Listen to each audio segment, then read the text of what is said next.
It's never my intention to be insensitive on this channel. We got to realize something though. In this world, there are some people more insensitive than others, and there are others who are more sensitive. So we have to take all that stuff into consideration.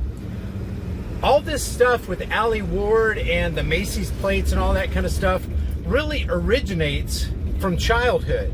That's why parenting is so important. You've got to train your kids about the realities of life. And one of those harsh realities is there are some real assholes in this world who are going to be assholes to you. The question is, how are you going to choose to deal with it? And really, being sensitive or insensitive is a choice. Just like being offended is a choice. People choose to be offended. They don't just get offended. And all this starts, like I said, with childhood and how you raise your kids. Show them how to be appropriately sensitive, and show them also how to be appropriately hardened to the insensitivities and to the, let's just face it, assholes in life. There's tons of assholes in life, guys. Fortunately, in my experience, and probably in yours, more people are nice, they're kind. It's the minority who are just flat out assholes, that they don't care about what people think about them. They don't care what they say to people. They don't care how they come across. They don't care about feelings they hurt. And you know, let's face it, if you're a human being, you get your feelings hurt. The question is, how do you deal with it? What is your response going to be when you get your feelings hurt? So that comes to this the Macy's plate thing, where you got the skinny jeans, favorite jeans, and mom jeans. You have to choose to be offended by what's written on a plate. And when you get offended, now it's not even bad to get offended. You can be offended. I mean, it depends on what the offense is, the origination of the offense. But it depends on how you do, what you do with that offense.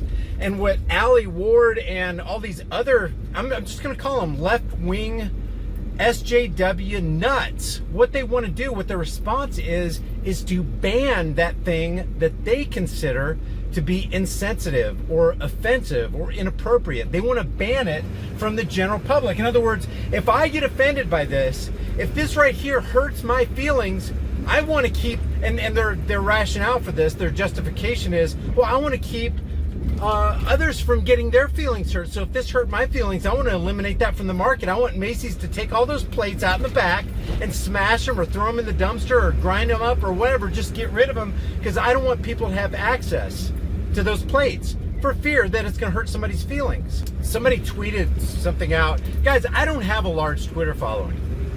And so I don't get many likes. You know, most people don't even see my tweets. It's not a big deal. Somebody was making a big deal about, you know, shaming somebody, shaming Ali Ward for having a small Twitter following. I got way less of a Twitter following than she does. I was merely saying that she has a small Twitter following compared to like Macy's, who has 950,000 followers or whatever. But I'm not shaming somebody by saying you have a small Twitter following. That's what this girl was contending. Anyway, she blocked me, but I want to read what she said, and it's pretty appropriate to deal with, because it kind of cuts to the core issue of how we as a society treat one another. And she said, spitting out facts about overweight people being unhealthy invalidates their struggle. You don't care how those plates made anyone feel. You know, and it's not so much that I don't care how those plates made anyone feel.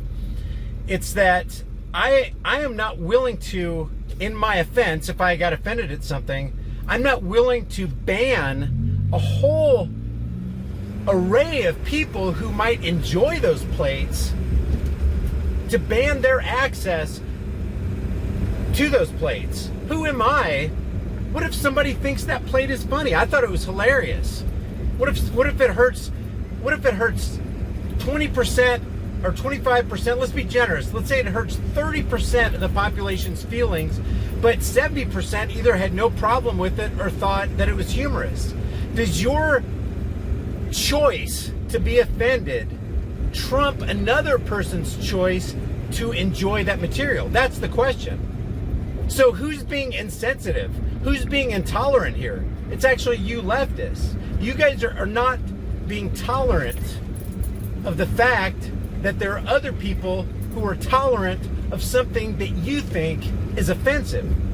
What you think is offensive may be absolutely hilarious to somebody else. So because you're offended, you want to cut off their joy, a sliver of joy in their life, because they're going to laugh at the fact that, hey mom, hey, you only eat this portion right here, that way you'll fit into the skinny jeans. Or if you want to stay the same and fit into your favorite jeans, eat that portion. Or if you want to get into the big mama jeans, have that portion right there. Somebody thinks that's hilarious. Another person who is struggling with being overweight and struggling with which the bottom line there is control. It's self-control. One of the greatest tools in your tool shed, in your arsenal as a human being, should be self-control, self-discipline. You want true freedom in this life?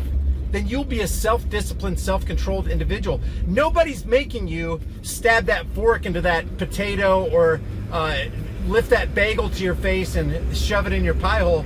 Only you are making you do that. Nobody's forcing you to. That's a choice. Now, am I minimizing the fact that for some people it's very hard and they're going through stressful situations and they're binge eating or whatever? No, I'm not minimizing that, but I am going to call it out as facts. Facts are just bottom line, boom, in your face. If you overeat, you can expect to be overweight. Life has consequences. And you will make choices in this life that will yield the consequences that are brought to your door.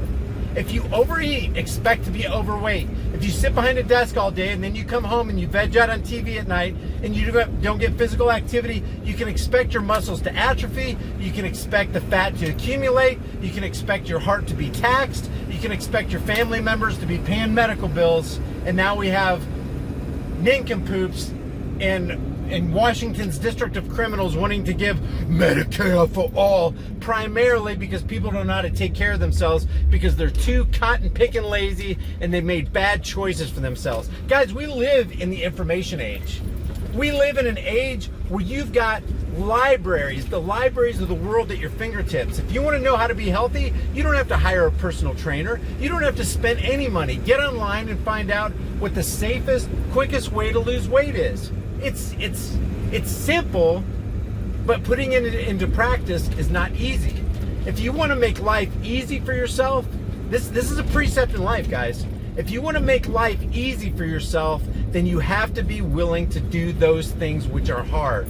If you do those things which are hard, you're going to make life easy for yourself. If you do those things which are easy, you're going to end up making life hard for yourself. I had a boss one time. He weighed 450 pounds.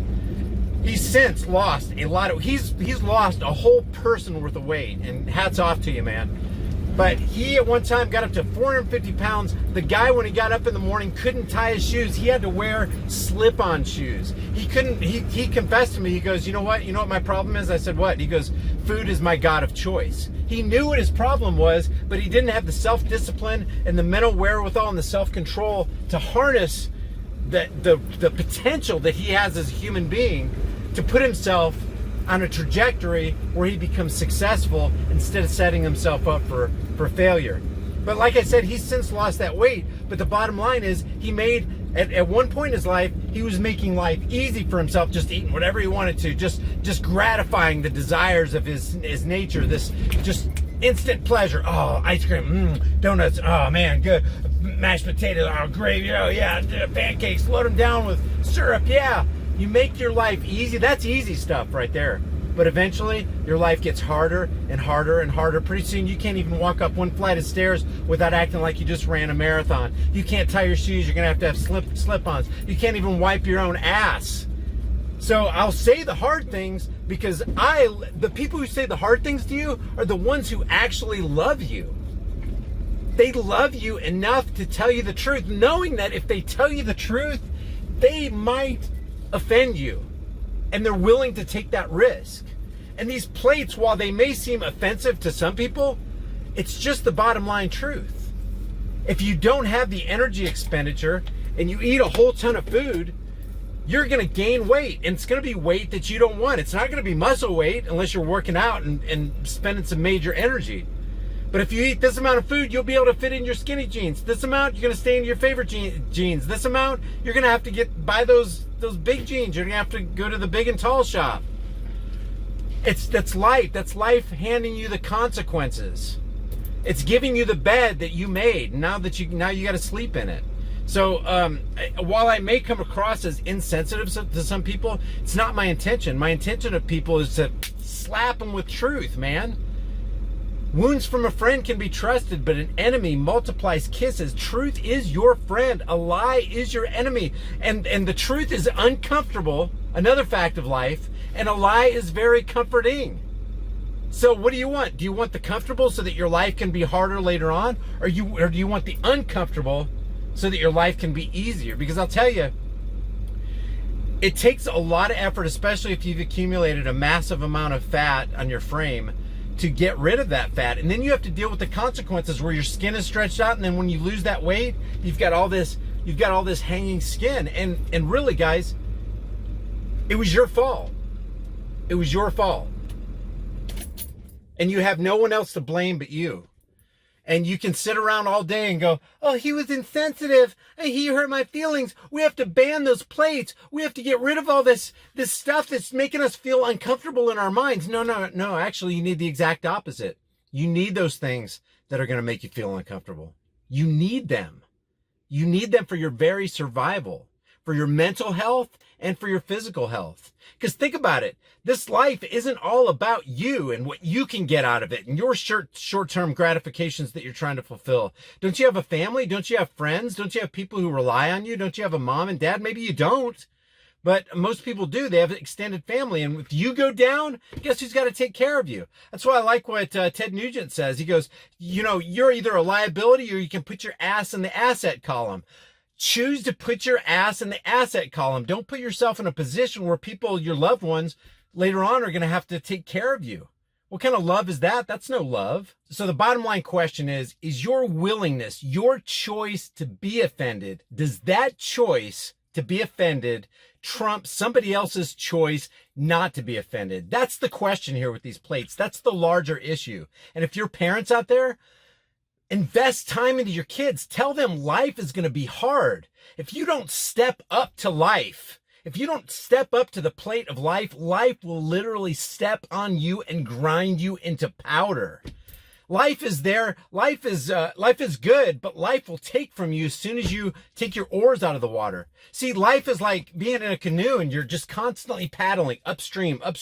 The current is constantly against you. And it's either you're going forward or you're going backward. Because when the current's coming against you, you're not staying stagnant if you take your oar out of the water. You immediately begin to go backwards. So my exhortation to anybody who's watching this video is, while it may sound insensitive to say, hey, step up to life or life's going to step on you. Embrace truth. Make a choice not to be offended. While that may sound insensitive, what I'm really trying to convey to you is toughen up, because I don't want you to be bowled over by life. Don't be so willing to put your feelings on your sleeves and get hurt and offended. That makes society weak. That makes you weak. You become a weak person for that. Why is it that one person can listen to a joke about their particular race and just laugh and go, man, that is so funny? Why can some white people sit there and watch Eddie Murphy do whiteface and watch him make fun of white people? Why can we just laugh our asses off? But other white people are going, God, I can't. He's making fun. That is so racist. Oh, how dare Eddie Murphy do that? And on the other end of the scale, some of my black friends look at these people who do blackface, like Jimmy Kimmel doing the thing with Karl Malone, and they laugh their asses off. And other people, well, they'll give Jimmy Kimmel a pass because he's liberal. Oh, he can do that, but a conservative can't do that. But the bottom line is, when you put on blackface, why does some black people not get offended? And other people are like, we need to call our congressman and have this guy jailed. Why is it that some people choose to be offended while others choose not to be offended? Maybe you can leave your thoughts on that in the comment section below. Anyway, guys, I didn't mean to ramble on so long. I just, we need to be careful not to go out of our way to be insensitive, but let's face it, truth in and of itself is offensive. and you make a choice to be offended or not to be offended. Guys, if you appreciate these videos, one of the best things you can do to help me out is just like and share these videos so that we can go against the YouTube censorship that is just so prevalent, not just on my channel, but on a lot of channels. If you want to support this channel, my Patreon, PayPal, Bitcoin, and Subscribestar links are below. Especially take a second right now and get on my private email list through my website, highimpactflix.com, and my BitChute channel, because there's no telling how long this channel is going to stay around. And also, if you want one of those hard-hitting conversation starting shirts, the shirt store link is in the description below. Your purchase helps support more content on this channel. I'll see you guys in the next heavily censored shadow ban video.